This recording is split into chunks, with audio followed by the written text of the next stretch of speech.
see how you do under pressure. Oh, yeah. I've been wanting this forever. I've been in the field with whatever they throw at me. Brush it off, pick myself up, moving on to the better. Okay. Hey. Yeah. Ain't no errors, baby, it's a new era. I wake up early, feeling rich like I'm Kesha. I get to the paper, boy. Extra, extra.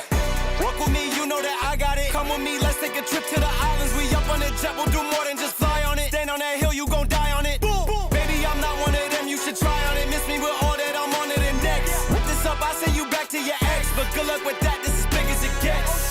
Hey, let's see how you do under pressure. Let's see how you do under pressure. Give them a name to remember. Hey, let's see how you do under pressure.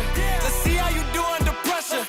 A moment can live on forever. Yeah. Oh shoot, they don't let me shoot a whole clip. Firepower in this coalition. We just turned the field into a demolition. It was desolate, but I had premonition. I was training for war, every exhibition, every extra mission, every enemy listening. Get off my dick, I got bad intentions. Make it right every wrong, and I'm back with a vengeance. I show you the ropes. Peace in my town, I can show you the coast. Up in the shots if they wanted to smoke. If you know, then you know. Suited up, my whole team do the same. Don't you forget who created the game. Ready for war, I was born with grenades. The trenches where soldiers are made. Let's see how you do under pressure. Let's see how you do under pressure. Give them a name to remember. Hey, let's see how you do under pressure. Let's see how you do under pressure. A moment can live on forever. Let's see how you do under pressure. Let's see how you do under pressure. Give them a name to remember. Hey, let's see how you do under pressure. Let's see how you do under pressure. A moment can live on forever. Oh shit, they done let me shoot the whole clip. Oh shit, they done let me shoot the whole clip. Oh shit, they done let me shoot the whole clip. What's good, y'all? Welcome to the Wednesday wrap-up. We ain't gonna be that long and shit. Get on here, give y'all this week's news that I found that I think we should be paying attention to, and some other things that are going on in the world. And as you see that thumbnail, these tethers, boy, they just they so desperate. They just showing all the vitriol now. They just like, hey niggas, all you niggas, even the Latino tethers, they like, well, what you think Trump and them gonna do after we go? Um, you're gonna. How can we be deported? We're from this land. We from here. My mama and my daddy and all of them, my family, all that. My daddy come from the Tuscaloosa. You know what that tribe is? That's why they named the whole town after it, the Tuscaloosa. And that's really the road tide, the Tuscaloosa, because of their dark, pigmented, almost burgundy skin, as they would say. That's who my daddy come from in Alabama.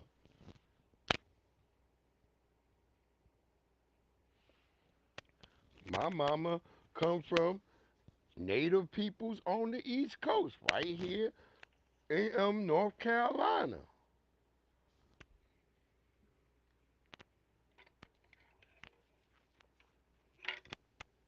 So this whole shit, what's good, Twig? What's good, family?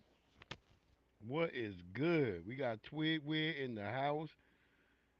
A lot of y'all probably rock with that good brother. Make sure y'all check out Twigwig got that gear, all that fresh stuff, and he got the dope show. Go check out our good brother Twigwig. That's what I do. Make sure y'all figure out what the hell y'all doing. So you ain't gotta be like these tethers out here pocket watching. I mean, just like God, like it's just like every time I go into one of Tariq's lives, it's just like it's always one of them that just show up and they just so damn jealous. Just so damn jealous. All they do is think about black people. That's all they do. They think about us all damn day. We living rent free in their house. And my brother Black Alpha came on there and cooked the hell out this tether. Oh my God. It was terrible. And I've been hearing some weird niggas talk about, man, that word just be thrown around too loosely lately. Well, nigga, if you in love with one of them, then go on. We ain't got nothing to say about it. We don't talk about regular. We not talking about regular immigrant people. You're not a tether just because you're an immigrant. Let's make that clear, cause it's always just dumb motherfuckers who come around like, man, am I a tether? No, you know what? To be a tether is an action. That's what being a tether is. And so when we say someone, oh, you tethering or you're a tether, then that means you starting to exhibit the proclivities of someone who seems to want to undermine black society in the United States. See, right? We can't go to y'all countries and start saying, hey, man, these Jamaicans shouldn't be trying to get nothing from the government. We can't go to Africa and go on your government and start saying, hey, fuck these niggas and what they need. Only in America do they allow motherfuckers to come here illegally, get loans and shit. And that's off the strength of what our people went through for all you people to get here. This Black History Month as you listening.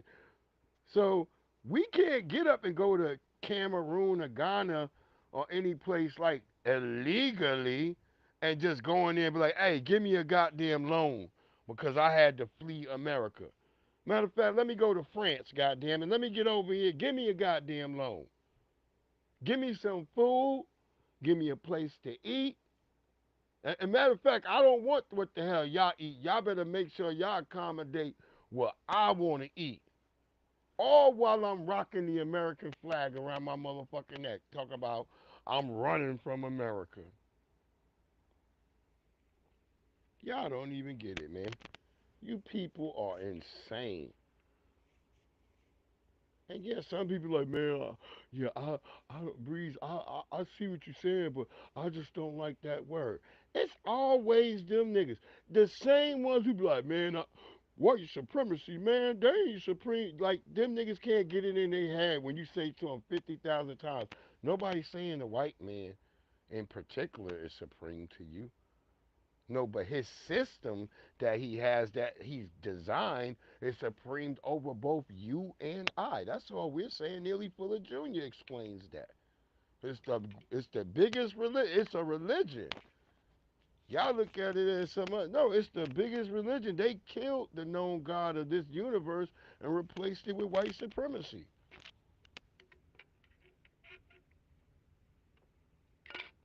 Now that's either true or it's a lie. But you can't tell me all the stuff you see happening around they not being punished. And then you got the Pan African niggas like, man, they they gon' die off. Well, I don't see it. Y'all keep telling me. I see what Tariq be talking about, them mixing with other groups. I see it. I be looking at my job all day, every day. I see like some old Asian woman, and then she's got these three little grandkids, but they don't look really particularly Asian. They look white. Even with Indians now. I'm starting to see it with the Indian, red dot Indians. Grandma's coming up in there and she's got these three little Indian kids, but they don't look particularly like Vivek Ramaswamy or Dinesh D'Souza. They looking really like white people now. The same with all the Latinos.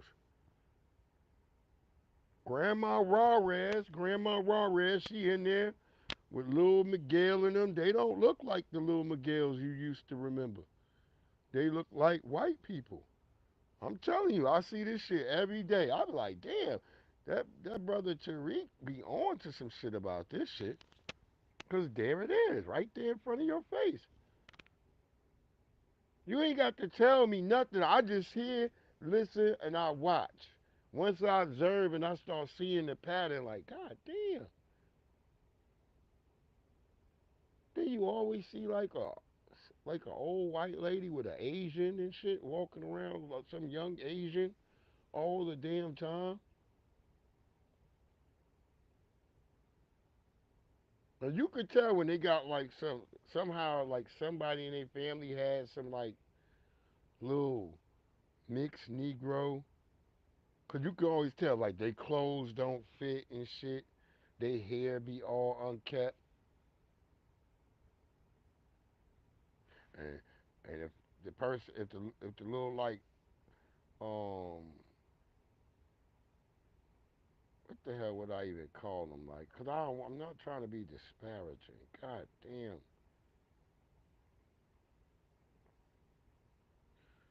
The little tragic mulatto would sometimes try to make eye contact with me, but then that white woman, yo, what's good, Most Hated Bronze? Flat Power God, what's good? And the little tragic mulatto child would try to look at me, but then that evil white grandma, she'll look all quick and shit. That kid look all scared. I'd be like, God damn. I'd be feeling bad. I'd be like, what should I do? Should I go call the cops or something? Because they ain't going to believe me. It's like those movies and shit and them books.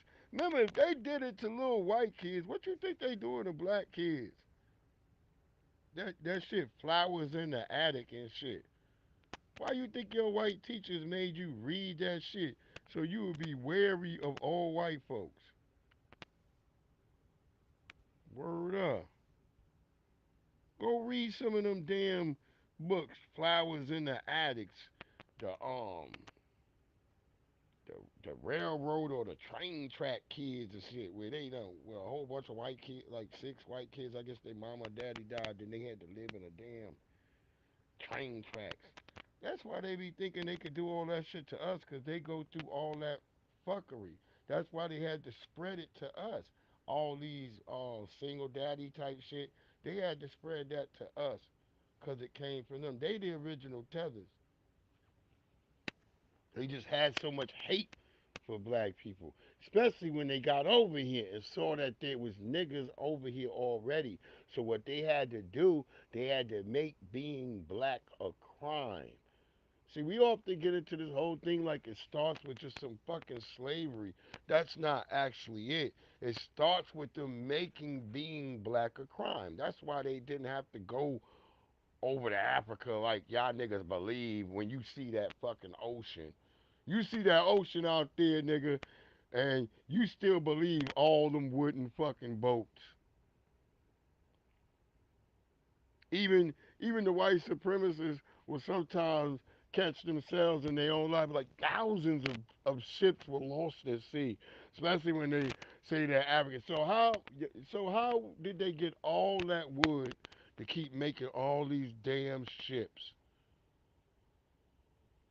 The trees don't grow that fast for you to consistently keep lumbering up all the trees, nigga. That shit's not real. And a lumberjacking nigga like Paul Bunyan, that's a story that's told in the late 1800s. So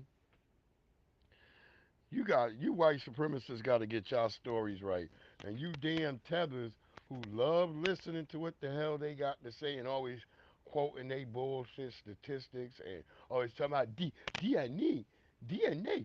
You are a continental African nigga. No, nigga, we ain't. Stop trying to amalgamate us with you. We ain't the same, motherfucker. Cause y'all got this thing in your head like, wait, you niggas owe us.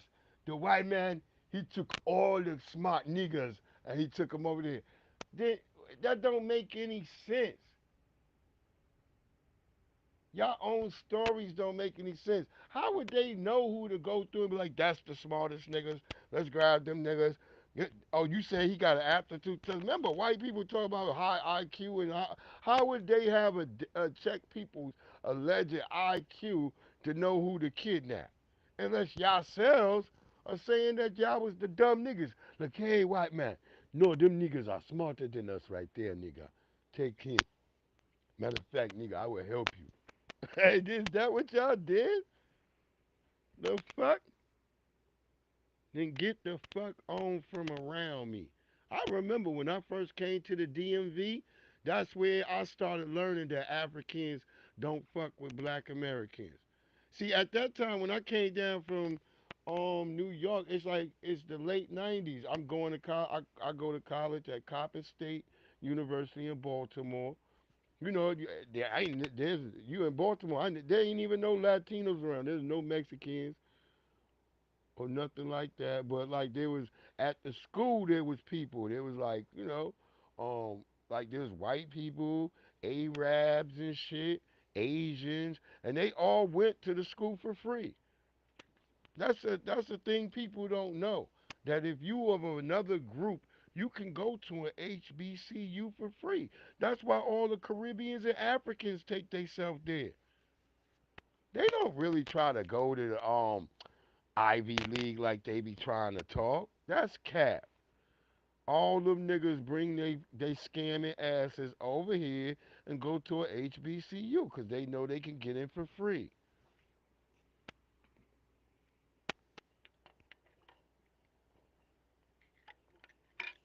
That's why I explained to me when I used to walk the hall in the dorm at night. I used to be like, why is it so damn musty out here? I didn't never used to understand that. Cause I would go to my room, me and my roommate, we FBA, our room was never musty. And all the brothers that was in my suite. We had Craig. Craig was from up New York. Craig was an FBA brother. Scott LaRock was up from upstate New York. Tito and what's the name? They was from Prince George's County. They were FBA brothers.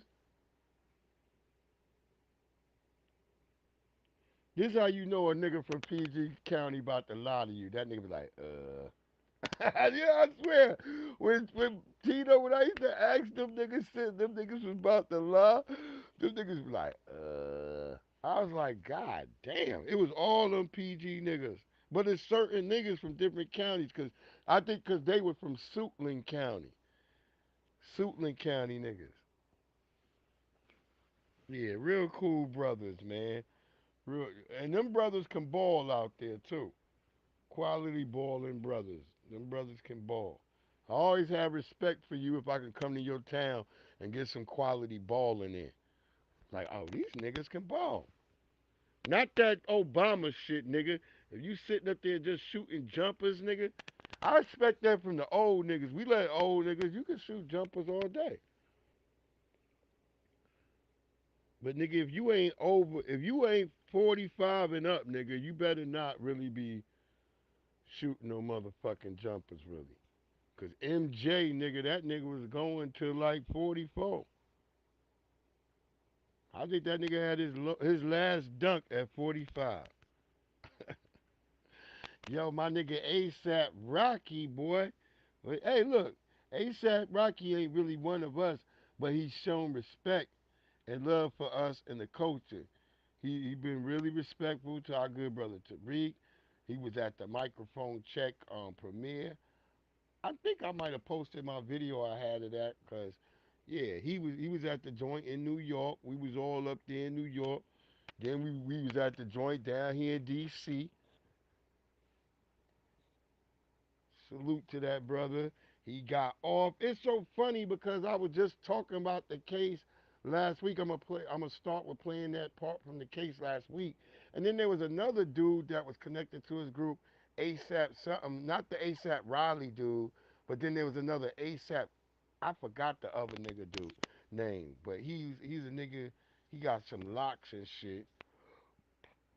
But he's like, man, this nigga about to catch 15 bones for this shit right here, man. He should have just took the plea deal. That's why you don't listen to dumb niggas. This is why Young Thug should have listened to his father too. Because Young Thug father told him, don't take no plea. Cause if you're a real nigga and you done been to the streets and you been to crime and you done beat charges, nigga, you know if they come to you with a plea, nigga, that means they don't got nothing that you can beat these charges. A lot of niggas don't know that. A lot of niggas get scared and shit like, oh, nigga, they offer him a plea. Because you got all these tethers like academics and shit out here all scared, acting like they know what it is when they never even been to court. Them niggas go pay that shit online. Whatever they do, the fine, they be like, how much the fine? That's how academics be like, how much is the fine? That nigga go pay the fine. When you a real nigga, you sometimes you got to go to court or you go to jail. You be like, I'm not taking no motherfucking plea. And you got to take the odds. Only time they ever gonna get you to jail really is always on small shit. They can always get you on small shit. 30 days here, 60 days. But when it's real shit, they got to really prove it, my nigga. And that's why if they come to you with a deal and you saying, hey man, I ain't do this, I ain't got nothing to do with whatever they talk about, but they still come to you with a deal, because you'll know if they got you for real, because they not offering you shit. Especially with the feds, they not offering you no damn time. I knew when that lawyer was trying to curse out ASAP Rocky lawyer, and he was trying to provoke ASAP. He kept saying Rocky. He kept saying like, "Hey, ASAP Riley would have whooped your ass, and he would have whooped on you." Well, here's the nigga that they said Ace would have whooped on ASAP. Here he is. And it's blue and you're green. You say yes? Yes. And that first message, November 6/21 at 9:34 p.m. That would be before the shooting, correct? That's correct. Now I'm going to go all the way to the last page, page 10, and show you the very last message on this thread is marked at November 7/21 at 12:46 a.m. Would you agree that is after the shooting? That's correct. First text message, what was the content of the text message that you received? Where you at?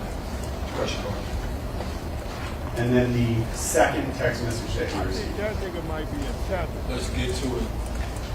The third text message, I'm ducking my call. your next response to him at 10:08:31 was, I'm in front of Trader Joe's, drop location. Correct.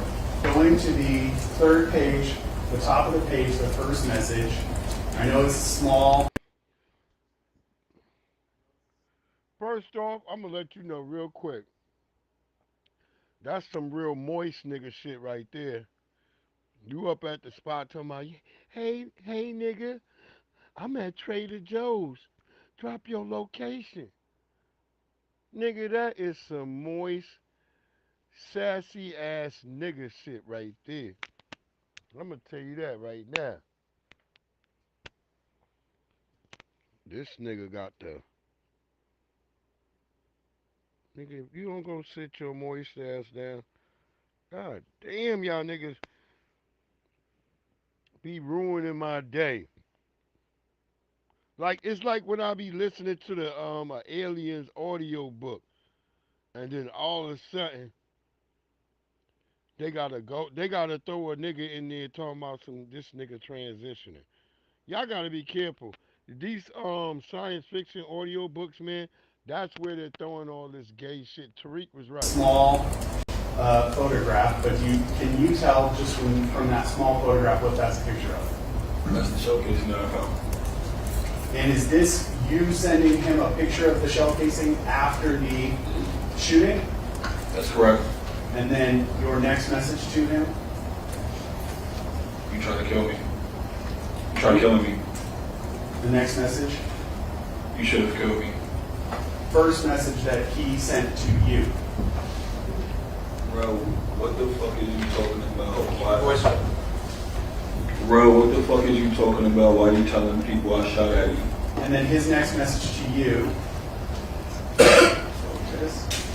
was to attach a question. And now let's just talk about some of these rappers who've had situations. We've seen some of the text messaging that some of these people had against each other. It was real rah type shit. But ASAP Rocky, he was sitting right there. He was saying, "Hey man, I don't, I don't even know what you're talking about." See, even in the text, it don't sound like it's conspicuous, and that's why he beat that case right there, literally right there. This is the prosecution right here. They literally made Question mark your text of you should have killed him, correct? That's correct. What did you text him after that? I said I did love your dumbass. What does that mean? Yeah, I love her. I said, y'all try to set me up and take me with my daughter. What did he say? I try to do what? I know you hate me. I hate you too. What did he say? that shit was moist right there.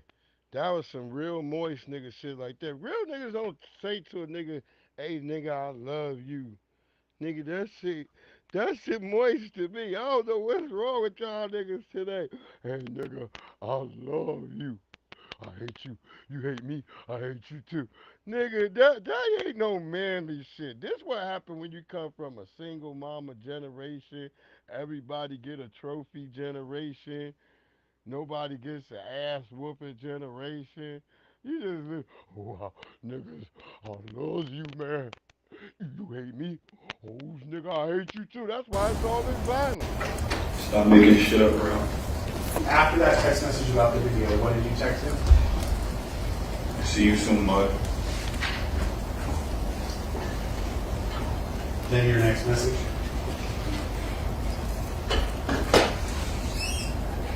I meant to say probably stop texting me, you lost it. Okay. And then how did he reply to that? Love me but talk shit about me, shit on me, let me get cut, which I don't know how the fuck I let this cut, and it still ain't cut you off. We never had. Wait, Mr. Efron, can you just read the text and then I can ask you what you. You don't love me because we don't do business, so it is what it is. And then the last text message that he sent to you. Now you're trying to extort me, talking about I shot at you and shot you 4 times and all type of nonsense. You a phony, you don't have my best intentions. Stop He texting. doesn't say mine. Where? You don't You don't- have the best intention. Oh yeah, you don't have the best intentions. Stop texting me and stop calling my manager and call the police if I shot at you. You real. And see, ASAP right there. It's like, nigga, stop texting me. Call the police, nigga. If I shot at you, nigga, and you think it's real, nigga, then call the police. So ASAP, right? They literally from that right there. Those are the text messages. That's the prosecution. That was the prosecution up there trying to make their case with those text messages from this moist, zesty nigga who can't even get a real bald head. Like, nigga, even shave it all off, nigga, or do something with it. Because I thought the nigga had tattoos on his head, like the Mexicans. But no, that was the nigga hair or something. That nigga got porcupine hair. Y'all know, like Marcus from off the who used to be on 5150. He got that porcupine hair, like Marcus. That hair, no matter what the fuck you do with it, nigga, that shit like it's worse than steel wool. God damn. But yeah, that's the coward right there, and let's see what happened. Did his words bring the brother down? Rapper ASAP Rocky has been found not guilty for firing a handgun at a former friend on a Hollywood street in 2021. He has been cleared of 2 felony counts of assault with a semi-automatic firearm. The 36-year-old hip-hop star, whose legal name is Rakeem Myers, risked more than 24 years in prison if he had been convicted. I mean, god damn. And niggas like, man, he should have took a plea deal. That's why I told you, you can't listen to these fake ass thugs, man.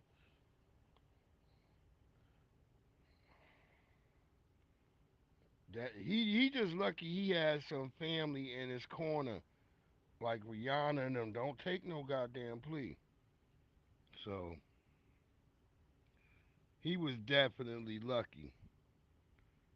Cause if he ain't have no fucking Rihanna in his damn corner, I don't know if the situation, turns out the same damn way. Because like Young Thug, he should have never took no damn charge either. Young Thug, dumbass, should have never took no charge.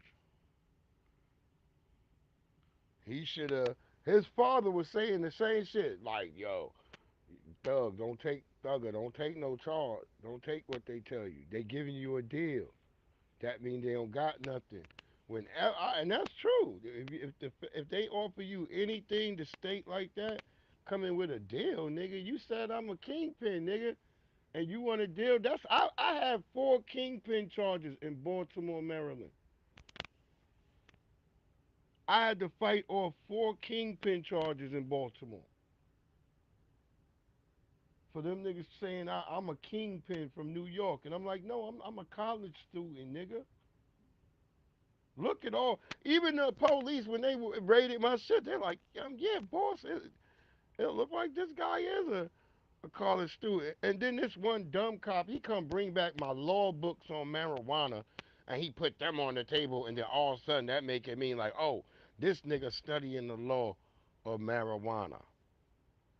I think anybody, if you indulge in anything, that's a natural thing you should look and be curious about defending yourself in a state of law.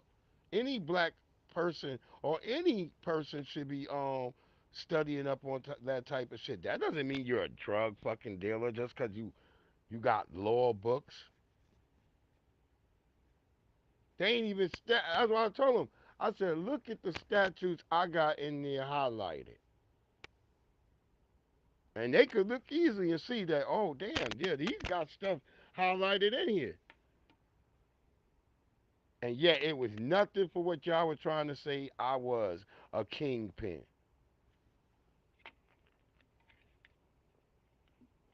That's what I trying to say to Dewan B. I was trying to explain to him, like, New Yorkers, yeah, we got our shit too, but niggas don't know. We get a lot of hate just being from New York. If you a FBA from New York, you get a lot of hate. When you go down 95, nigga, every white cop and every person that see you think you moving weight, nigga. So you subject to the police, you subject to niggas breaking in your car, you subject to niggas even possibly trying to rob you and stick you up because they think you got a package.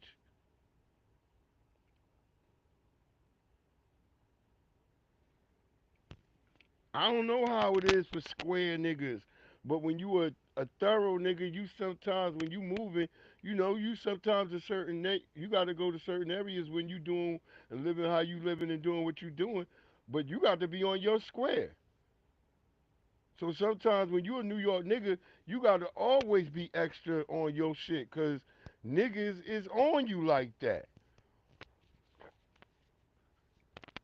So for a lot of us, we don't be ever really taking no real bravado shit, but we be saying like, cause niggas don't really understand. I don't know how LA nigga, if it's a target on a LA nigga when he go from one part of Cali to the other part. I don't know how that work over there.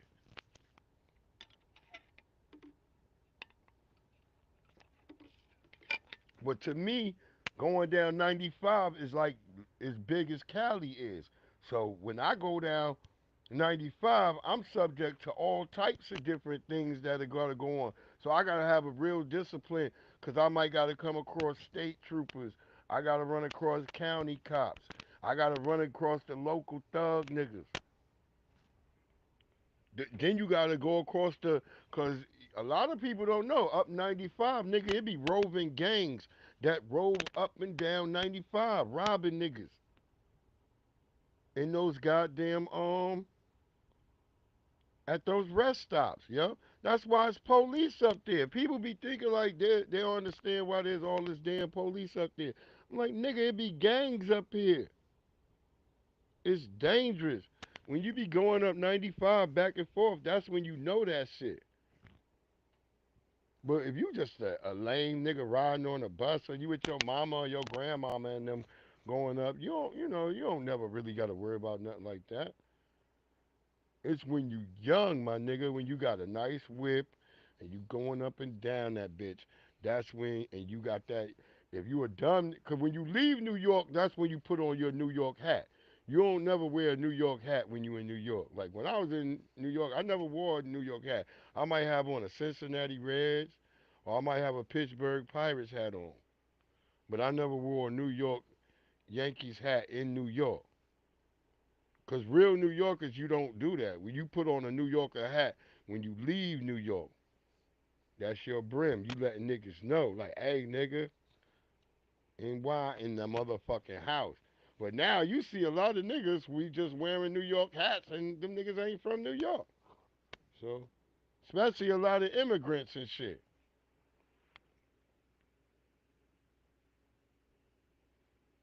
Cause I'm telling you, real white people, they'll look at me, they be like, you from New York? They be like, what part? They be looking real quick. And then when you tell them and shit, they be like, oh yeah, my aunt and them, they live in such and such. And then cause they act, now they throwing you information to see if you really being honest.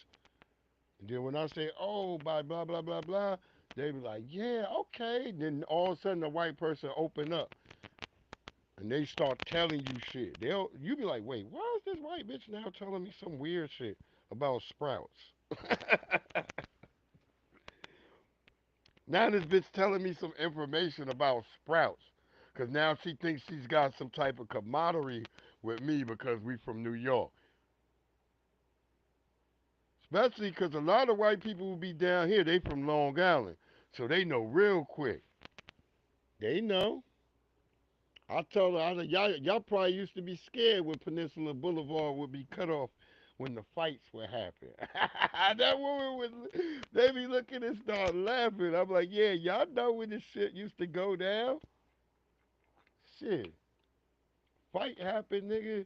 The whole fucking thing. That's damn near 3,000, 4,000 students.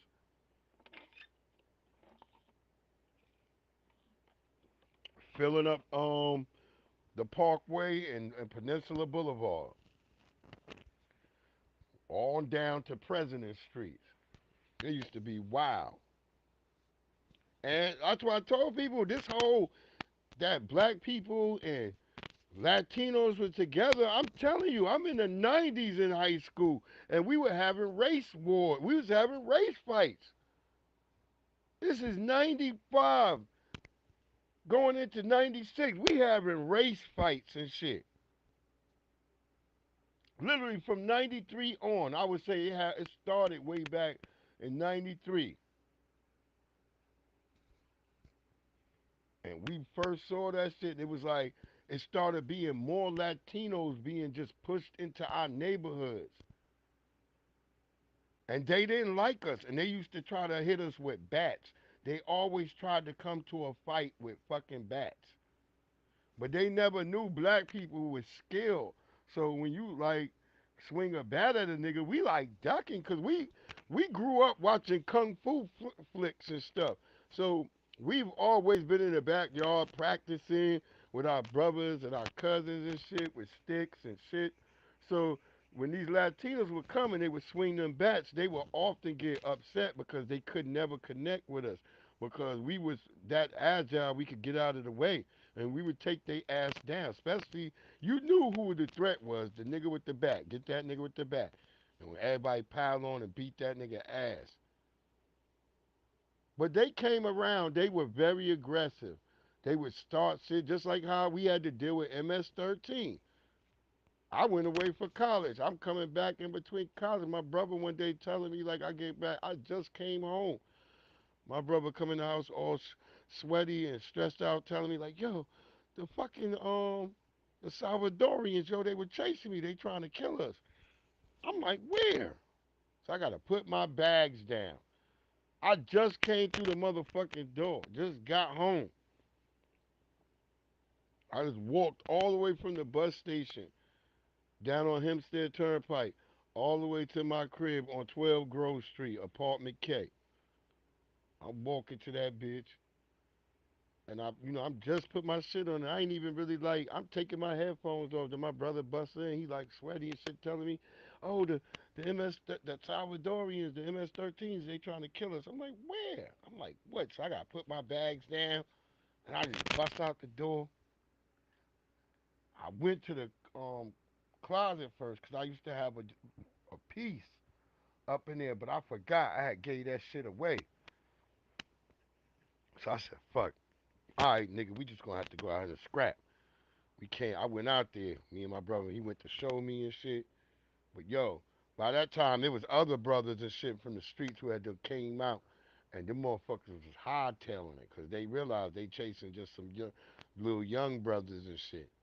It just happened to be one of the days where black people ain't on the street because we know about TNT. You know, these Salvadorians, they hadn't yet understood shit yet. So we might not be on the blocks on Tuesdays and Thursdays, especially in New York, because that's TNT. I don't care if you from Queens, Brooklyn, Long Island, White Plains, nigga, Yonkers, Rochester, nigga, you Harlem, Manhattan, nigga, you ain't really trying to be outside on no motherfucking Tuesday and Thursday night for sure. Because that's when the boys is coming out. That's when the jump out niggas is running up on you. Show me your waist. Show me your waist, nigga. You like, what? You like, who the hell is this? And you sometimes you got some of your boys who real aggressive, like, yo, who the fuck is this? You like, nah, chill, nigga. I think that's the cops. Cause you don't know who. It's like in the dark. These motherfuckers is running up on you though like that. Show me your waist. You like, what the fuck? And it is the damn cops. The damn jump out boys. That's why I used to tell people it's dangerous in New York. It used to be real dangerous with the cops. That's why sometimes we be like, I'm just gonna stay on Long Island. I'm not going out to no fucking Queens tonight. Not tonight. Cause you might go to some of the clubs that they had at the time. Cause if you was a young person, you might could get into like Crystals and shit. That was one of the clubs, Crystals. So you might could get into it, or you might just go out and walk the streets. See, that was the difference with New York. You could go just take a train or a bus out to Manhattan or Queens and Brooklyn, and you could kind of walk around all night, go get pizza. It used to be safe. I told people that. It used to be safe. Then the immigrants started coming. That's why I always tell people. I remember it's always been when the immigrants come. My mother used to call them, all of them to her were Puerto Ricans.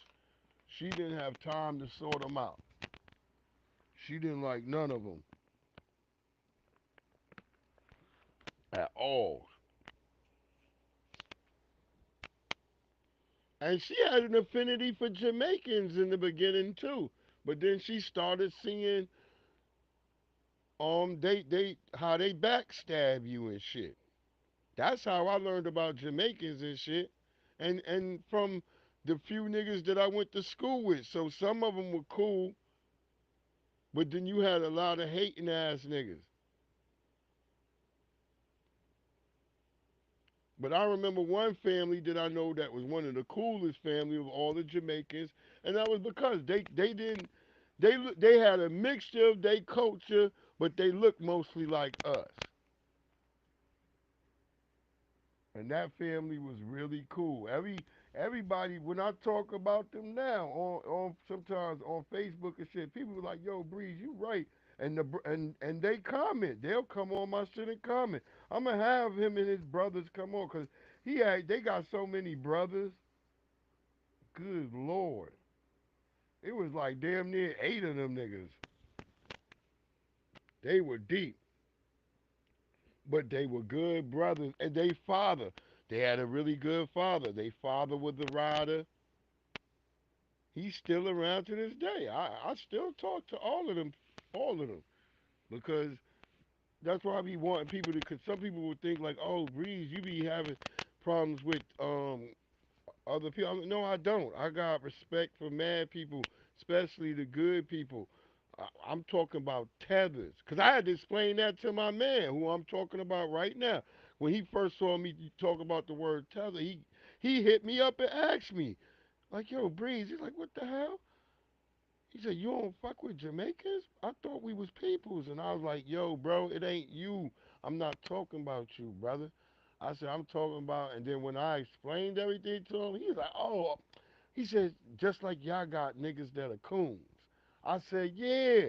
He said, oh, okay. I was like, he said, yeah. He said, look, brother, I try to check the ones that I come across. I said, I know, because you from where we from. So I always expect the motherfucker where I'm from to be on that. Yeah, I'm gonna check a motherfucker type shit. Cause we come from that.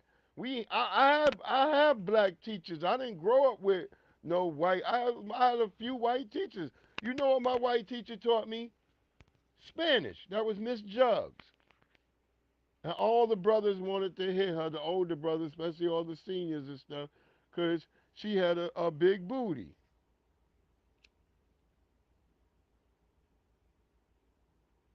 But she was built like how a woman was naturally. A big booty, but small breasts. And at the time she was cute for a white woman. We didn't care. She was there amongst us. You know what I mean? But most of my teachers were all black.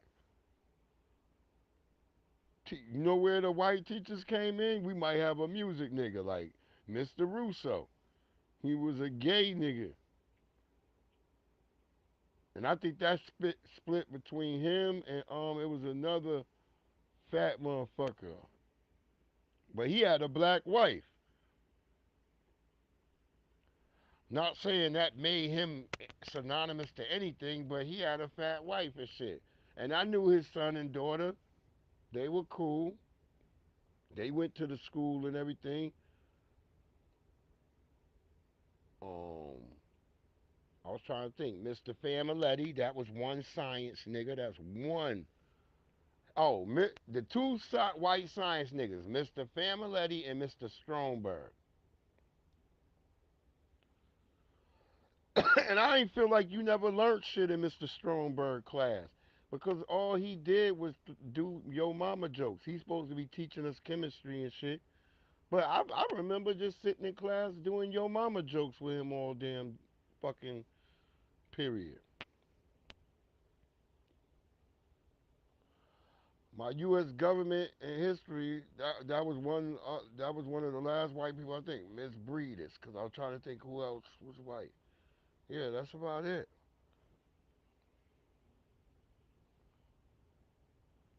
But my teacher Miss Nesbit, her brother is Carl Nesbit. If y'all know who Carl Nesbit is, um, the basketball player Nick Van Exel, his uncle Dr. Van Exel, that was my science teacher. the Cheryl Lee Ralph who walking around talking all crazy now, she was our secretary. Her father was my principal at my middle school. So we had all these type of people around us when I grew up. It just wasn't.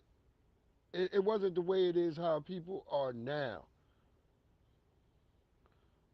And I can't say like we didn't have like I was trying to remember what we called the hall monitors.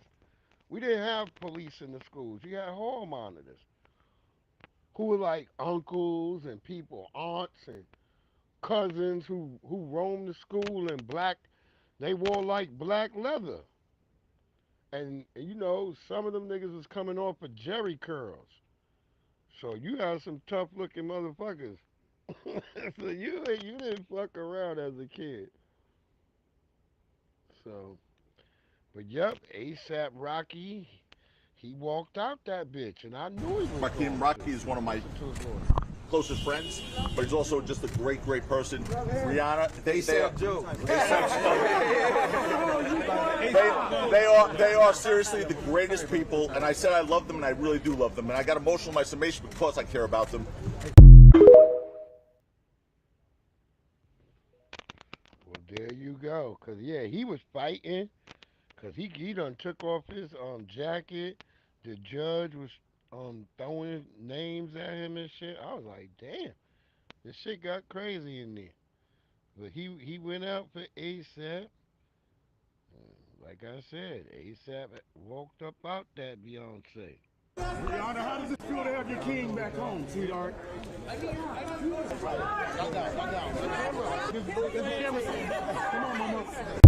always have a dumb question. Rihanna, how does it feel to have your king back home, sweetheart? Nigga, shut up. They gonna get home, chill. They got the babies. They gonna probably relax for a little bit. Like, they gonna breathe. He gonna walk around for a couple of days just breathing. Let's get to some, cause we heading down the line. We gonna get to them tethers too. Got to start getting on these damn tethers.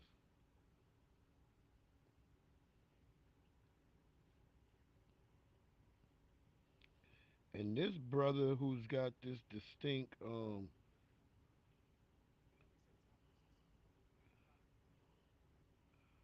we in the Black History Month shit, so you know what I found weird? That I seen niggas making posts like because that plane crashed in goddamn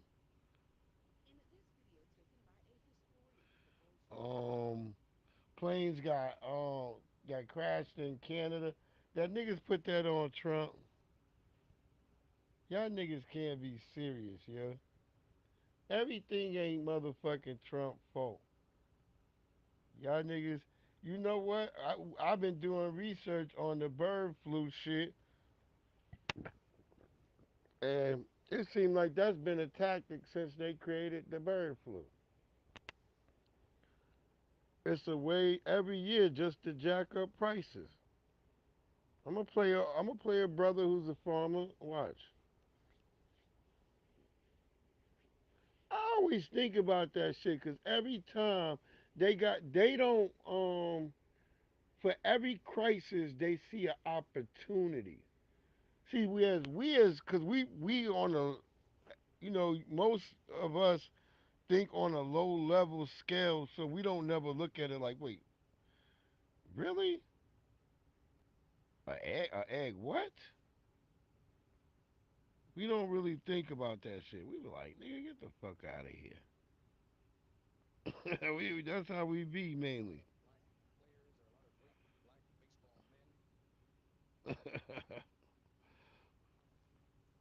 And I feel like it's always important to show those too, because we should possibly show that.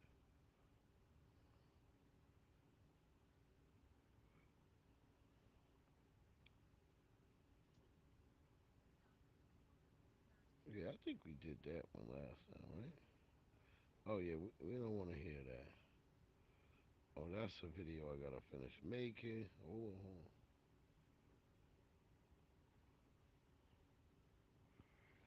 all right, we're gonna have a white lady. She gonna be explaining to you white women out there.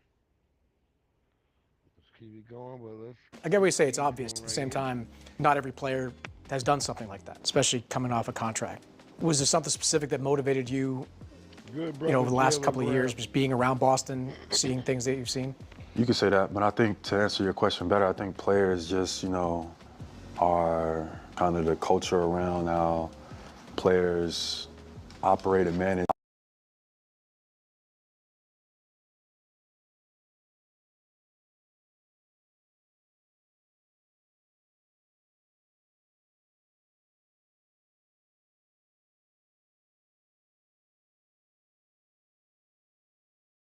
That's what he was trying to say to Jalen. He was trying to say, yeah, from being around in Boston, right?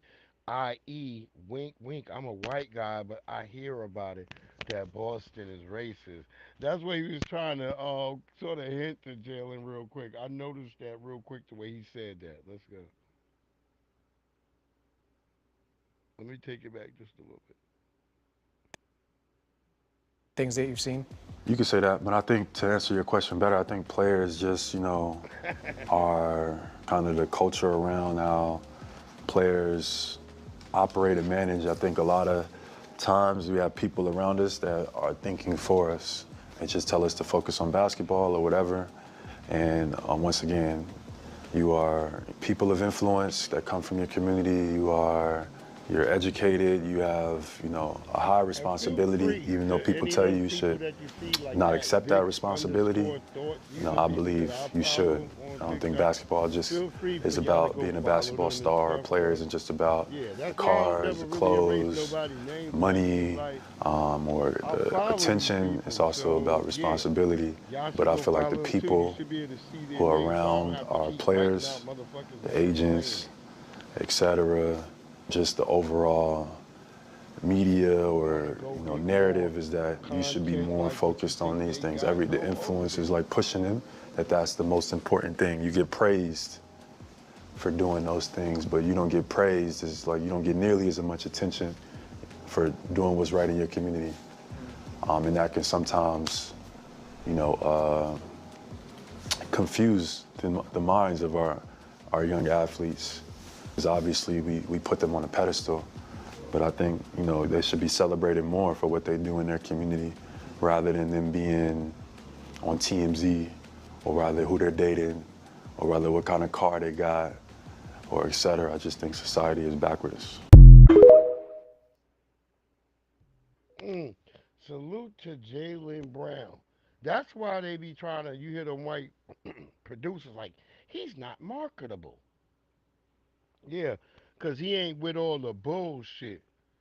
See, they want you to be up here vapid. They want, unfortunately, I love my good brother, LeVar Bell. Shout out to that brother. He had an accident of some sort, so prayers up to that brother. Prayers up.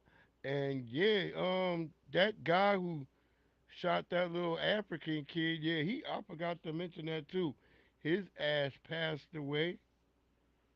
I said it's funny. Somebody over there, because I seen his aunt, who was, because she laid up with his daddy, but she was on the news a couple of days ago talk about, which one, Twig?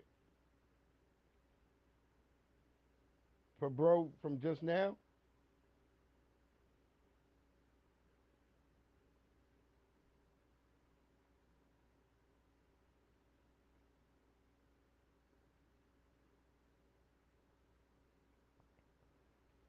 If you was talking about bro from just now, I could replay it again for you.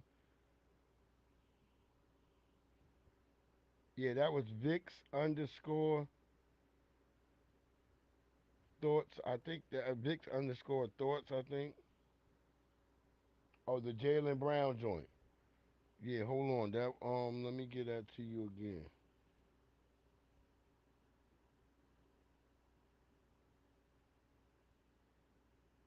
Cause it should just come up over there on TikTok if you just type in Jaylen Brown. But let me give you the dude who I just had. Hold on, I'm gonna get it again. I'm gonna bring it up for you in just a second. Let me get through this story and then I'll bring it right back. In this video taken by a historian with the Bowles Strachan Historical Resource Center, she tells the story of 45 families who were given just 2 hours to pack up and leave their homes by sheriff's deputies. So my grandmother lived in the first section, and they just put those people out in the rain and locked their doors. According to newspaper reports at that time, 119 people, including 70 children, were forced to get out. I am standing in the middle of what was the Railroad Shop Colored Edition. Back in the 1940s, this community was surrounded by an all-white area. They decided that a new park and new schools were needed, and they said they wanted to build it right here. So today, this is Charles Hadley Park, and over there is what was Allapattah Elementary and Allapattah Middle Schools. It's funny because they built it for the whites, but now our school is basically predominantly black. The schools have been renamed and are now called Lenore Braden Smith Elementary and Georgia Jones Ayers Middle Schools, after childhood friends who both lived in the railroad shop. And you are the? I am the daughter of Lenore Braden Smith. She would always point over here. It was a avocado tree. She said that tree was in their backyard. So they grew up in this neighborhood. Their belongings were put on the street. and the house that were left were demolished. Demolished through eminent domain. The families say they can't imagine what life would have been like for them if their family members, the people who built the railroads in Miami, had been allowed to live in homes they owned. Since the story has aired, the NAACP locally has reached out to me. I'm reaching out to city commissioners as well. What the descendants want is some type of historical marker, just something to say this happened here. No, the descendants don't want no damn historical marker. See, you heard her say the NAACP reached out to him and said that. I don't believe that for one damn bit, that they want a historical marker when they're sitting there saying, wondering what our life would have been. We want our bread. You heard that, and those are black Americans that built the railroad down into Florida. Where are all these Chinese that were building the railroads again? Again? Y'all tell me where? Here's a story that we having right now that's showing that foundational black Americans who are living in railroad towns next to the railroad because they built the fucking railroads. They ain't no Asian John Henry, nor a Irish one or anybody else. It was black people who, you see how this country was extended and built by black fucking bodies.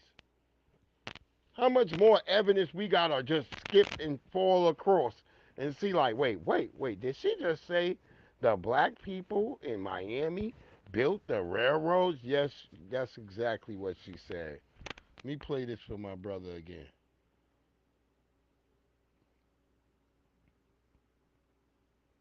People sitting up here talking crazy. Black people growing up in whole goddamn cities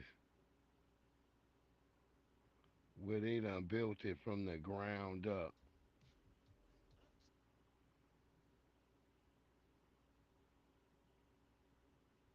Salute to Abdullah Mason. Yes, Abdullah Mason. I think that should have been one of my newer videos. Jalen. There you go. Hold on. Should have threw some music on real quick.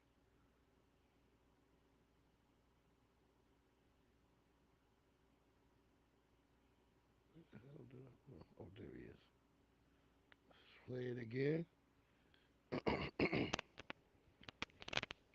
Let's see. He should, it probably wasn't when I had that other screen up. You probably couldn't have seen it. Yo, why do some of these new guys go to jail? Like, they all get zesty while we waiting for that video to come back. What the hell is that? Yeah. This is YNF. Yeah, boy.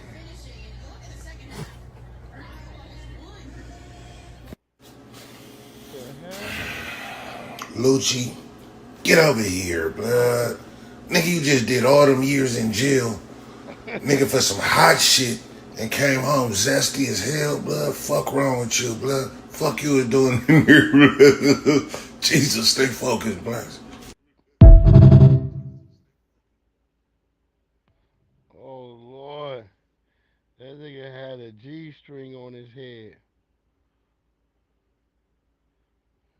I get what you say, it's obvious. At the same time, not every player has done something like that, especially coming off a contract. Was there something specific that motivated you, over the last couple of years, just being around Boston, seeing things that you've seen? You could say that, but I think to answer your question better, I think players just, are kind of the culture around how players operate and manage. I think a lot of times we have people around us that are thinking for us. They just tell us to focus on basketball or whatever. And once again, you are people of influence that come from your community. You're educated. You have, a high responsibility, even though people tell you should not accept that responsibility. I believe you should. I don't think basketball just is about being a basketball star or player. Isn't just about cars, clothes, money, or the attention. It's also about responsibility. But I feel like the people who are around our players, the agents, etc., just the overall media or narrative is that you should be more focused on these things. The influencers like pushing them, that's the most important thing. You get praised for doing those things, but you don't get praised. It's like you don't get nearly as much attention for doing what's right in your community. And that can sometimes, confuse the minds of our young athletes. Because obviously we put them on a pedestal. But I think, they should be celebrated more for what they do in their community rather than them being on TMZ or rather who they're dating or rather what kind of car they got or et cetera. I just think society is backwards. Harvey Levine hates you right now. He like this goddamn uppity Negro. How dare him? That's why he's not marketable. We're gonna run with that story. Get out there, Tori, Jane, everyone. You get out there. Bayou, what's up, beloved? Oh, appreciate you so much, Bayou Sugar Baby. Yeah, you froze up on me earlier. I was like, what happened to Bayou? I didn't know where you went. Just so then I started going down the line to everybody because everybody was live. 10 was up. She was live. Who else? Miss Patty went live. I had to go by everybody. Like, good Lord. I didn't get to chat and everybody. I had to just, send them their likes and stuff. But, yeah, how you doing, Bayou? How are you? Yeah, it did free. Yeah, I was wondering because I was like, damn. We was talking. Did you get them bonnets up off the table? I'm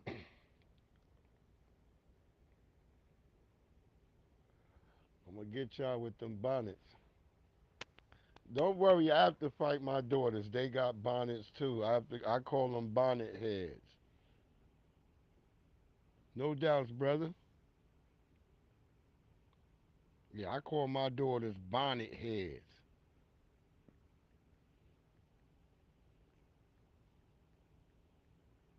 I think I'm gonna have them create a comic for it.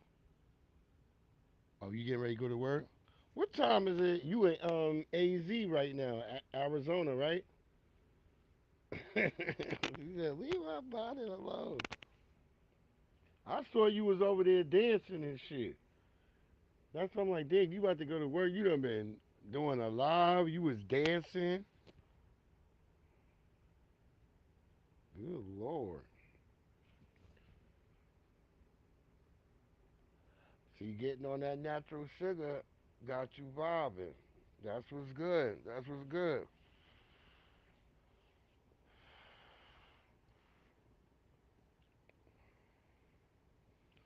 I love that. Cool, yeah, the bonnet heads. Yeah, that brother Jalen Brown is a dope brother. Cause I do have some brothers who come through. Make sure y'all show this to y'all white girlfriends, cause some of y'all, I can tell y'all which ones it be. But just share it. Oh, this is some of the fun. We gotta have a little bit of fun as we head on. We're not gonna be here that long tonight. And I hope y'all staying warm, cause it's cold as shit, yo.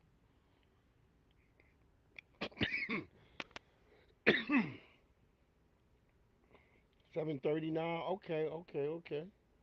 When you have a safe way, it shouldn't be that cold out there where you at, right, Bayou? Okay, see you later, beloved. Have a great one. I'm gonna catch you on the flip side.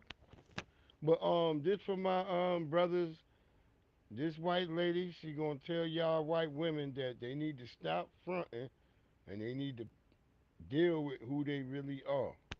So brothers, make sure, cause I know some of y'all, especially a lot of you tethers, y'all got a Becky or something. Don't end up like that guy who got unalive down there in Florida. Hey there, my message today is for white women married to black men. If you are not a white woman married to a black man, then you can feel free to stay. But I'm specifically talking to you white women who are married to black men. You are the person who needs to be educating yourself and deconstructing your own inner subconscious biases, white supremacy culture that you've been raised. Because one thing Nelly Fuller Jr. taught me, you don't tell people whatever. So for you goofies out there, hopefully you can get this. If you still want to get out there and swirl and take a chance in the big old ocean of swirling, you better be raised in and the racism that exists within you. But how could I have those things? I'm married to a black man. Obviously, I'm not racist at all. That is a huge misconception, and that is the problem. And when you hear black folks say that the black Americans' biggest enemy is white liberal women, that's what they're talking about. We think, oh, we're perfect. We are everyone's dream prize because we're not racist and we're all for community and all of those things because we're liberal. The thing is, thinking that way prevents us from growing and learning. You cannot have been raised in the United States of these here Americas without having been highly influenced by the white supremacist culture in which we live. So it is within. And there you go. She said it. Y'all are racist. And so this Black History Month, you goofy niggas, you better pay attention. That white woman just said it. And they've been baiting some of the brothers and sisters over on TikTok, so is this my farmer brother? I want to get the farmer.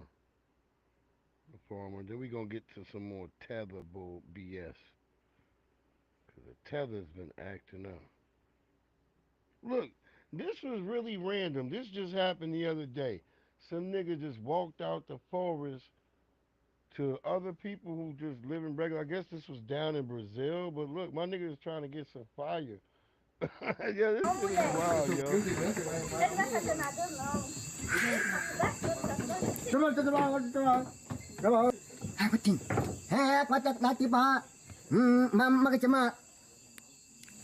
Daí para a maçã ali. Não tem carro não, não? Tem não. Mas sem que foi essa coisa não daqui não. Daqui não, esque. Depois dá outro vou fazer as coisas nesse trem. Trying to make some fire for that nigga. Ah, Josh. That nigga looks like he wanna stay. That nigga let me stay. That nigga probably been peeking from the woods all them days. That nigga want a TikTok. Somebody gonna get that nigga a phone too, watch. They gonna give his ass a phone.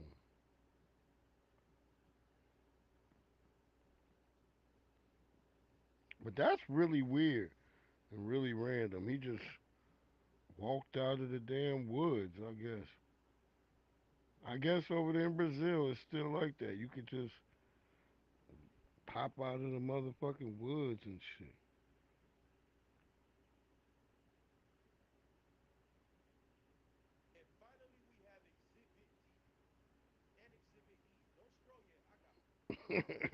Well, I want to give the bonnet head brother. I want to give the bonnet head brother some love because he been fighting what you call it what's her name, Dank DeMoss, and her followers. You know the funny shit is that I thought for a minute I was like, well, somebody talk about a big old having big old. No, it was Tariq Nasheed who was saying that shit. That they're gonna be having these big old mammies. Yeah, that shit crazy, bro. Just crazy. Yo, this is the funny shit I'm about these people. Hispanic and I vote for Mr. Trump. We vote for Mr. Trump. Yes, Mr. Trump. We love you. A few moments later. Beyond betrayed. They used us. They actually, during the campaign, and I don't want to make this political, but during the campaign, the elected officials from the Republican Party, they actually told us that it was not going to touch the documented people.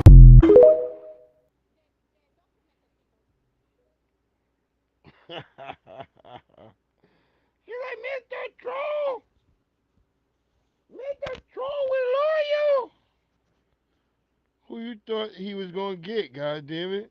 Cause I keep hearing this thing, and it's usually Latino women. I keep having this idea. They keep thinking like, cause I had a bitch at my job. She asked me like, "Are you afraid about Cause she was saying she was scared and shit. She was like, "Are you afraid too?" I'm like, "Afraid of what?"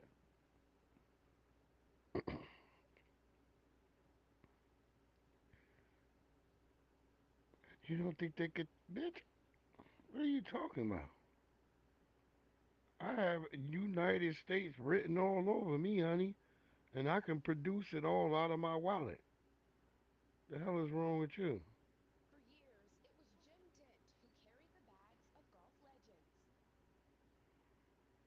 Alright, cause I'm gonna save some shit for tomorrow. But I gotta get the tethers.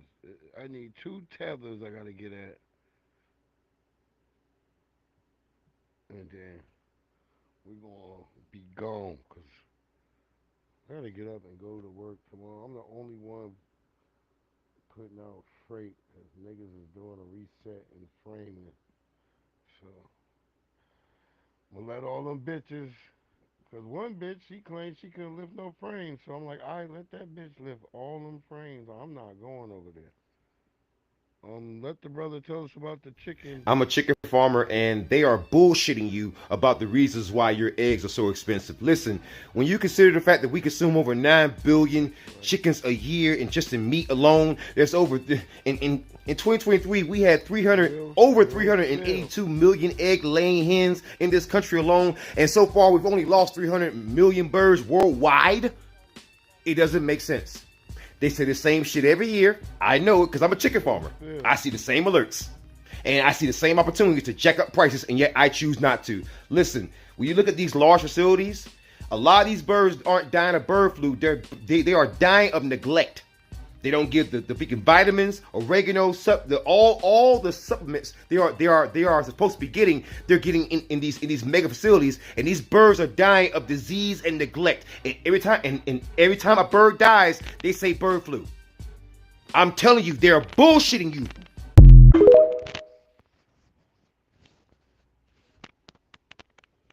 There you go.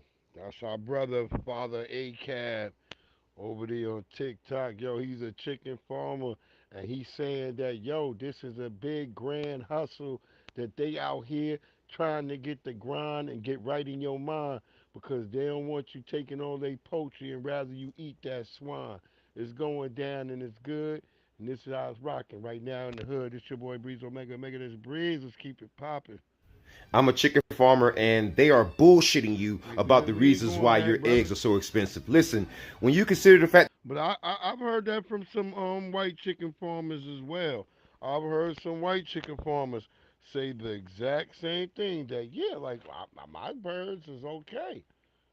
I watched a guy on YouTube earlier. He was walking around like, yeah, my chickens. He said they say, I had 2. I put them in quarantine. He said, as you can see, he had to walk way over to the other side of his farm, and you saw the other 2 chickens. He's like, yeah, they still alive. They doing well. He said, we got them on the antibiotics that they gave us. He said, but they seem to be doing well. So I don't know what the hell. I was like, in this age we live in, it's hard for me to,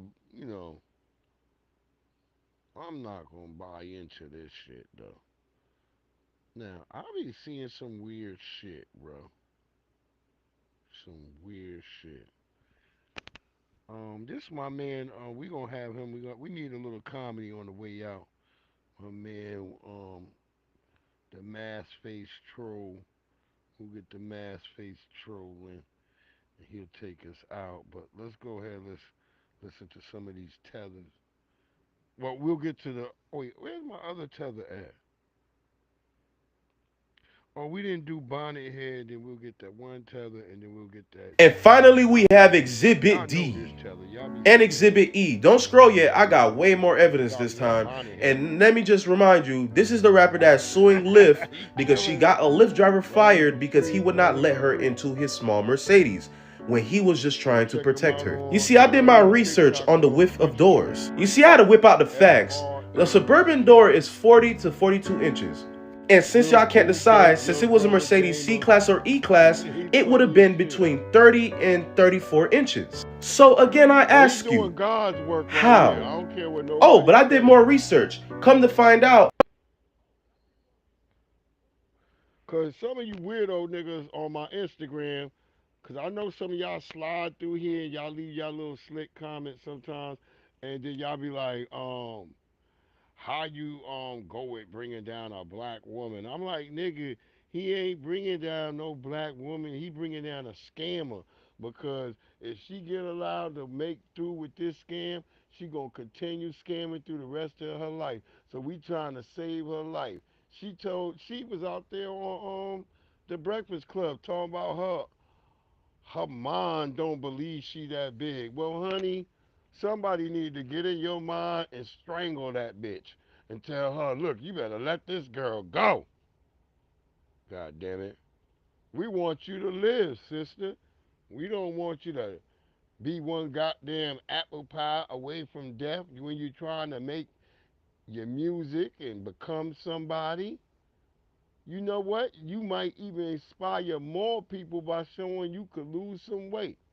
Look at Lizzo. I at least give Lizzo, she on that Ozempic. I'd rather you get out there and just have some discipline. Uh-oh. Now I'm reaching and shit. Because to tell today's people, especially the women, to have any form of discipline, nigga, that's like signing my own death certificate.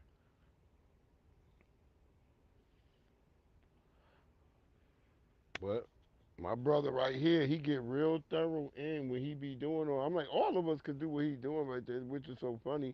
But I like, because he get real thorough in that. I was laughing, because he wasn't going, he just proved in the beginning, and then she kept coming at him, and then her followers.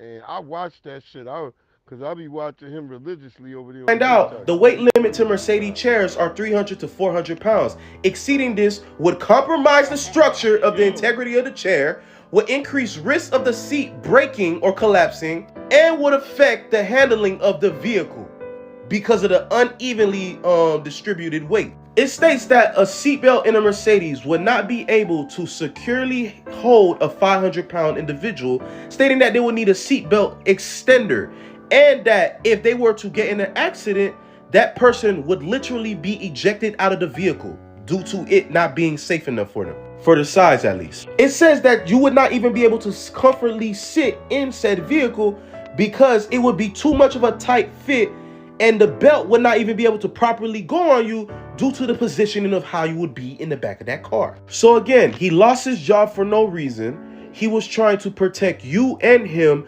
because his vehicle would not have been safe enough for you. Every vehicle that you have been in, all these Suburbans, these double XLs, are safe for you because they can accommodate your figure. So from car makers and AI itself, a C-Class or E-Class would be highly dangerous for you.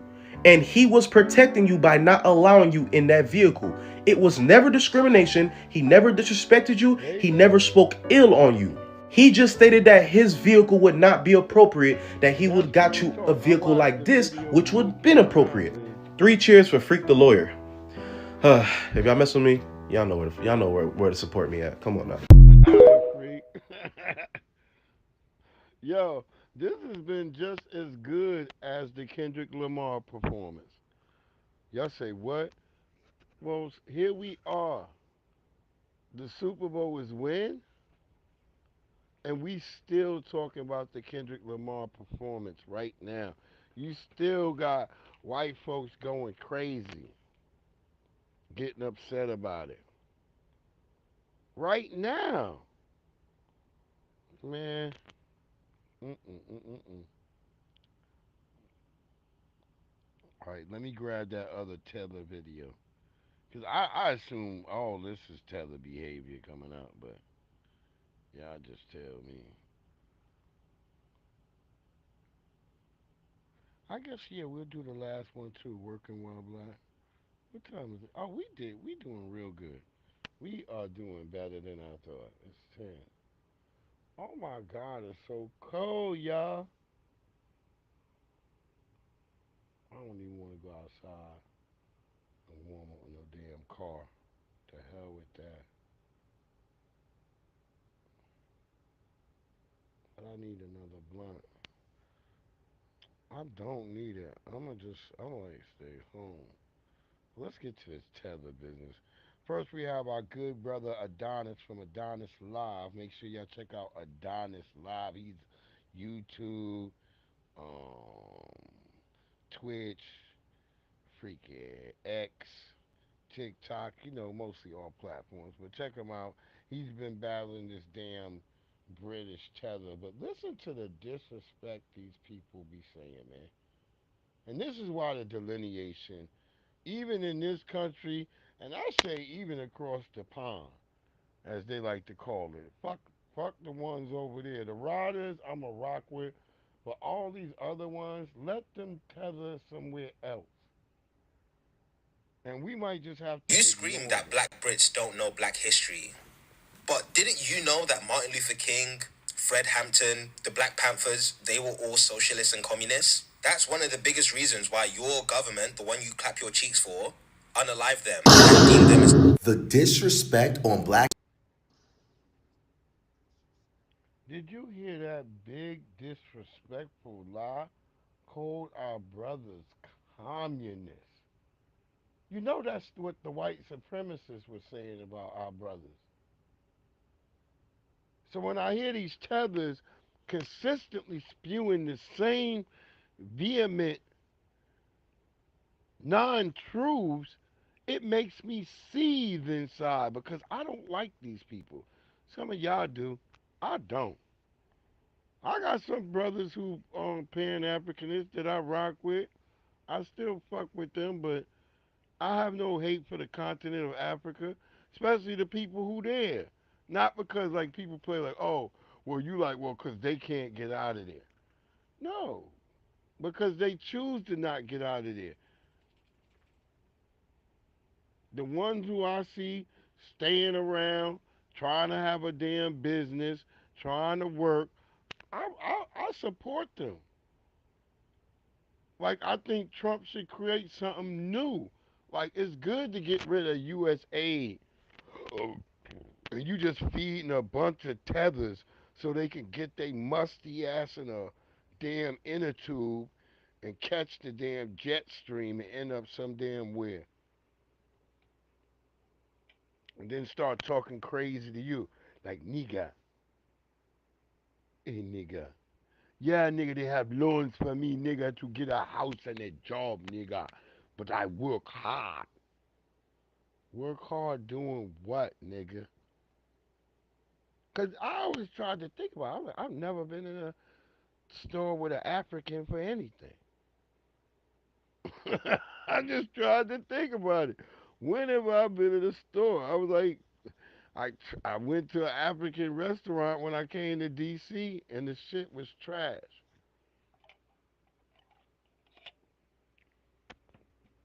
Excuse me, I don't like bug pies, nigga, or raw meat. Or like, where I gotta ask you where's the forks at? I don't eat in restaurants like that. Unless it's some barbecue. And even at a barbecue joint, they give you the little plastic with a fork and a spoon and a knife and a napkin in it, knowing you still eating barbecue. You might have a sandwich, you know, some ribs and shit, but they give you that shit too, 'cause they know everybody don't want to eat with their damn fucking hands.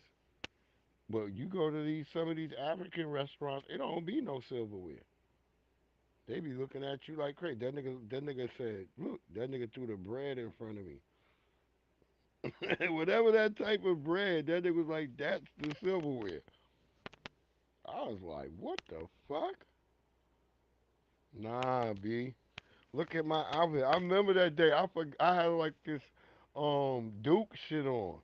It was like blue and like white, and it was like real fresh and shit. I was like, nah, B, I can't try to eat this shit in this.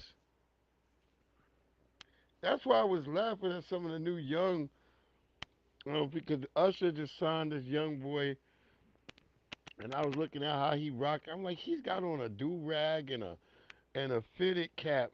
I'm like, that's what I was wearing in like 2000, 2002, 2003, 2004. I always had a do-rag that matched all my color. Whatever color I had on, I had a do-rag that matched. And you know my sneakers match. You know, because I'm from New York, we always match. Everything we rock, it's going to be flavor. I think I would say that was my diplomat days when I felt like I dressed like a diplomat. It looked funny. I'm going to get some of those pictures and post them up on my community page. Y'all going to be die laughing.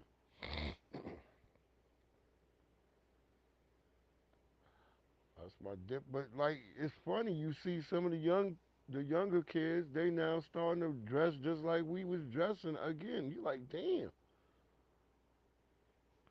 On Black History Month is crazy from the UK. That is crazy. I've been yo, this is diabolical. On Black History Month, this guy calls Martin Luther King and Fred Hampton a communist. Matter of fact, let me get on my bullshit. Matter of fact, let's watch this. Hold on. Clip. You don't, so you're admitting that you don't watch the videos at all?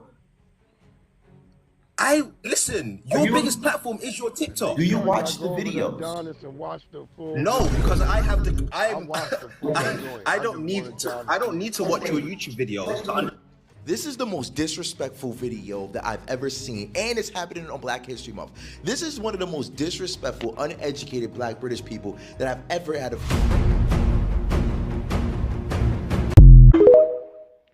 There you go. That's our young brother Adonis Live. Go check him out, yo. Over there, he right here on YouTube. The full video is right here on YouTube. It ain't on TikTok. It's right here on Adonis Live. Or just look up Adonis, Adonis. I love that brother. He from New York too. FBA from New York. And unbeknownst to a lot of people, we have respect for LA. LA music, Southern music. I remember I had my catalog. Look, I'm out to go and drag out all my old CDs. I still got a whole fucking look, I used to have a whole studio. I got a bunch of chests locked up in storage because I took my studio down because the niggas was becoming disrespectful. I knew the game had changed. Like I said, I had niggas threatening me in my own studio. And I was like, fuck that. That shit over. I shut down my studio. I was like, I'm not doing studio shit no more. Because a lot of the young niggas that I was thinking was like black, they were foreign. And these niggas was doing K2 at this time. It's like K2 done hit. I'm up in the studio like, nigga, what is this? What is that smell?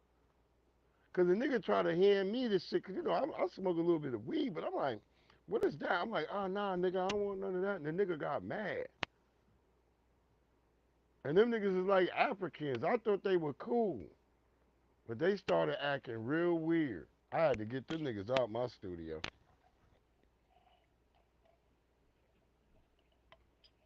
I remember I used to have niggas in my studio and I'm always getting in arguments with them. And then I start realizing all of these niggas got foreign backgrounds.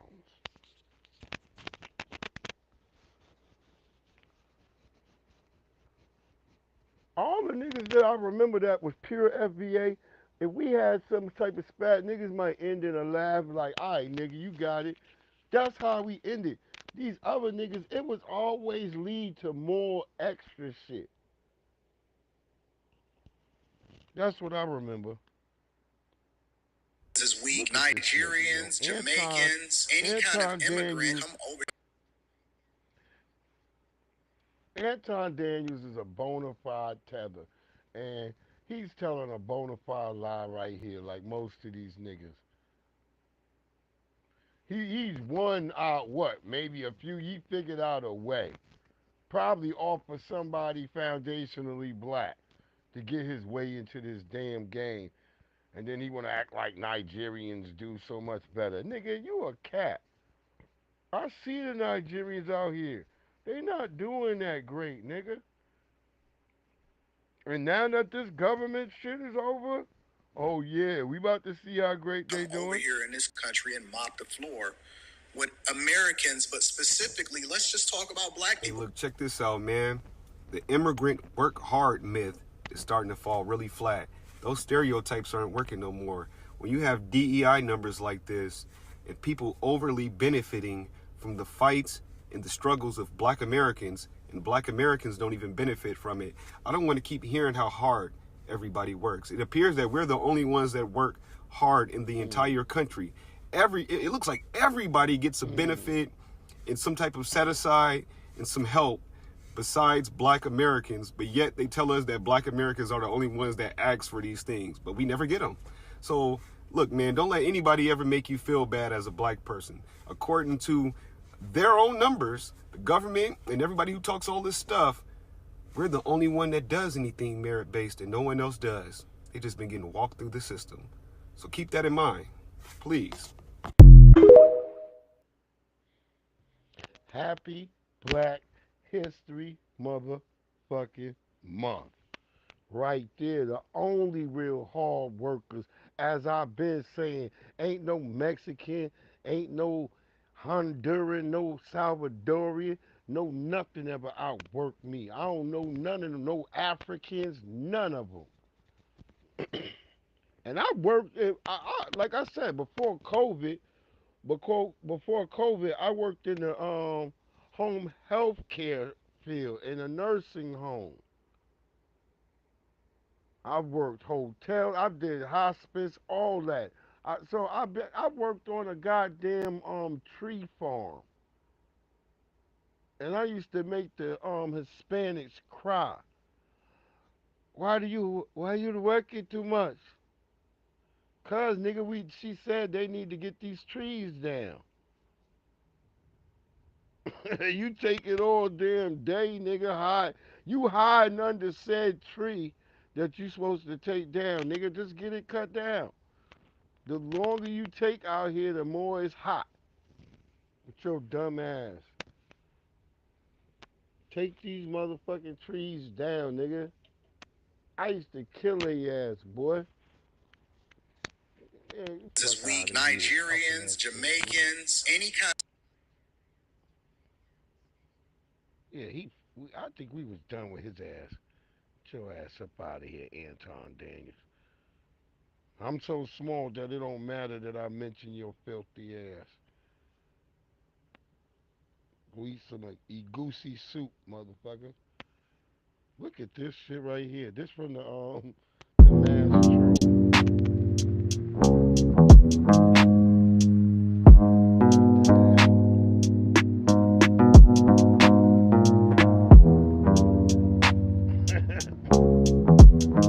Boy, ain't no way, boy. Did you Bigfoot, nigga? When they start making hoodies out of Sasquatch skin. And what is this, bruh? You went and bought a woman's purse and put Chewbacca hair on it? Yeah, that was from the Mass Troll. Funny as hell. Like, what the hell is up with these guys, yo? Why would you wear that?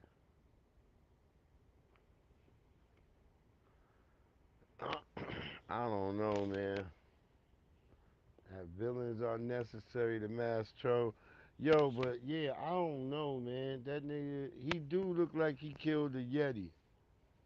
Now he rocking Yeti fashion. And why are you wearing a purse though? Like, what the hell is up with the fucking purse, bro?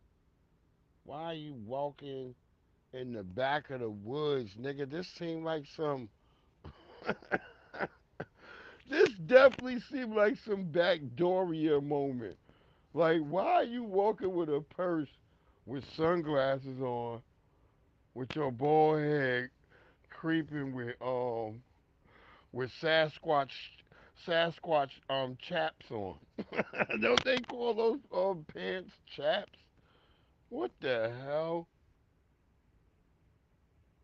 Oh Lord.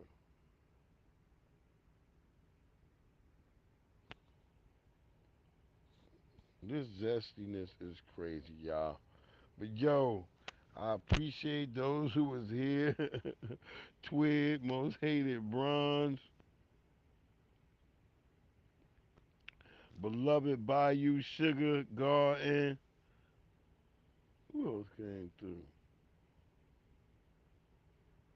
I see bronze, twig, sugar garden, and whoever else was in the background. I know D Love was out there. Oh, D Love, I think I might have sent you a message that I was sending in a damn group chat in my job. I don't know. It might have got to you or something, because I think I saw a message from you. I don't know why I had two damn different text message sessions from you. It was the same number, but I don't know how. I don't know. But I saw that too. But yeah, the other shit, that was me asking the damn bitch at my job, cause she wanted me to what the hell she had me consolidating? Oh, it was something wild, yo.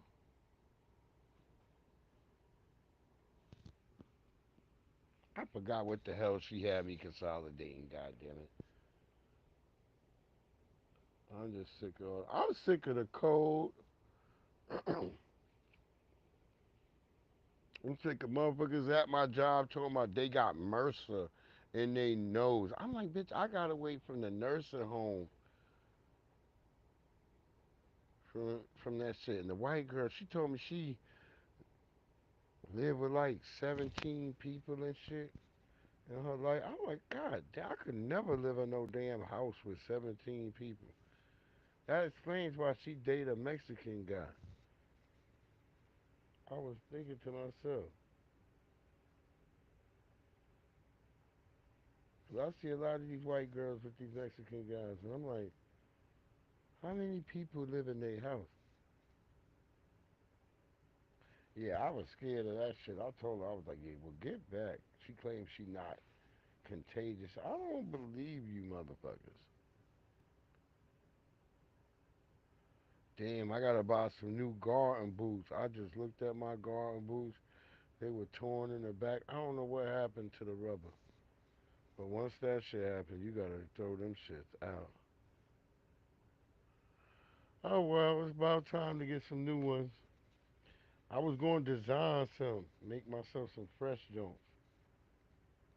I feel like making that because I will because I was thinking about because some people ask me was I gonna give up my garden and I'm like no. I kind of hinted last year. I was like I feel like because it was crazy because all the drought, but nah, I revamped some things and I figured some things out. So yeah, I'm gonna be all right. I will be all right. I'm gonna just change some of the things that I'm growing this year, and watch.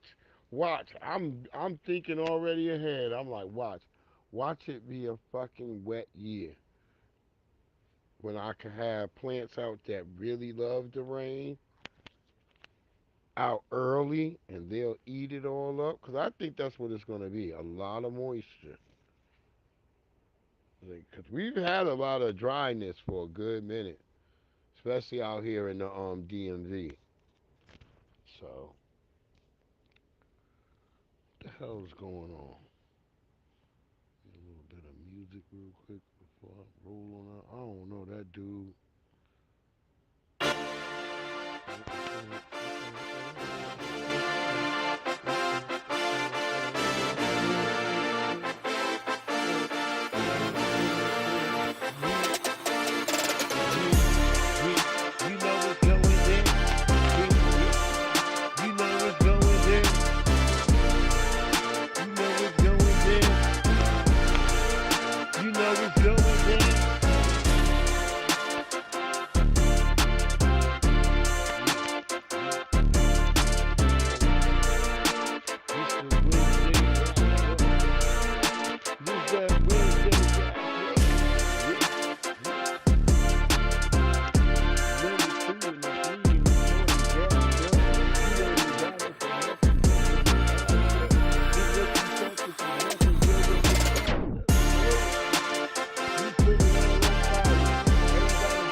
Y'all have a good one.